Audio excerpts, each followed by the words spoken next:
స్వీట్గా ఉంటుంది కానీ షుగర్ని కంట్రోల్ చేస్తుంది. You heard it right. అల్లనేరేడు పండు చాలామందికి తెలిసిన ఫ్రూట్ ఇది. దీన్ని ఇంగ్లీష్లో black plum, Java plum, jamun రకరకాల పేర్లతో పిలుస్తారు. సో వీటి బెనిఫిట్స్ విషయానికి వచ్చేసరికి ఇది చిన్నగా ఉన్న చాలా బెనిఫిట్స్ ఉంటాయి అందులో. సో ఇది per 100 grams around just 60 calories మాత్రమే ఉంటుంది. కార్బోహైడ్రేట్స్ ఉంటాయి దీంట్లో, very little amount, but fibre ఉండడం వల్ల డైజెషన్ అనేది స్లో అవుతుంది. సో లాంగ్ టైం మనల్ని ఫుల్గా ఉంచుతుంది. అండ్ దీని స్పెషాలిటీ వచ్చేసరికి ముందు చెప్పింది బ్లడ్ షుగర్ని కంట్రోల్ చేయడంలో చాలా హెల్ప్ చేస్తుంది. దీంట్లో ఉన్న విటమిన్ సి కానివ్వండి, ఐరన్ కానివ్వండి, పొటాషియం కానివ్వండి, అవన్నీ మన బాడీకి సపోర్ట్ చేస్తాయి.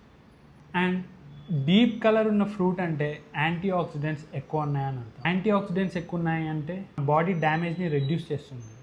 అండ్ స్పెషల్గా సమ్మర్లో స్నాక్స్ లాగా ఏవేవో చెత్త తినే బదులు ఇవి తినొచ్చు. నేను ఇది చాలా ప్లేసెస్లో చూసాను, చాలామంది ఇగ్నోర్ చేస్తుంటారు వీటిని. లిటరల్లీ మా ఆఫీస్ దగ్గర అయితే చెట్టు ఉంటుంది పెద్దది, అలా రాలిపోతుంటాయి ఈ ఫ్రూట్స్, ఎవ్వరు పట్టించుకోరు అసలు. ఈ వాల్యూ ఎవరికి తెలియదు ప్రాపర్గా. There is one thing I want to say, మనకు మార్కెట్లో కనిపించే ప్రతి ఒక్క ఫ్రూట్కి ఒక పర్పస్ ఉంటుంది, దాన్ని మనం జస్ట్ రికగ్నైజ్ చేయాలి అంతే. ఈ ఫ్రూట్ గురించి ఇంకా తెలుసుకోవాలి అంటే నేను నా క్యాప్షన్లో ఇంకా డీటెయిల్గా మెన్షన్ చేస్తాను, గో చెక్అవుట్.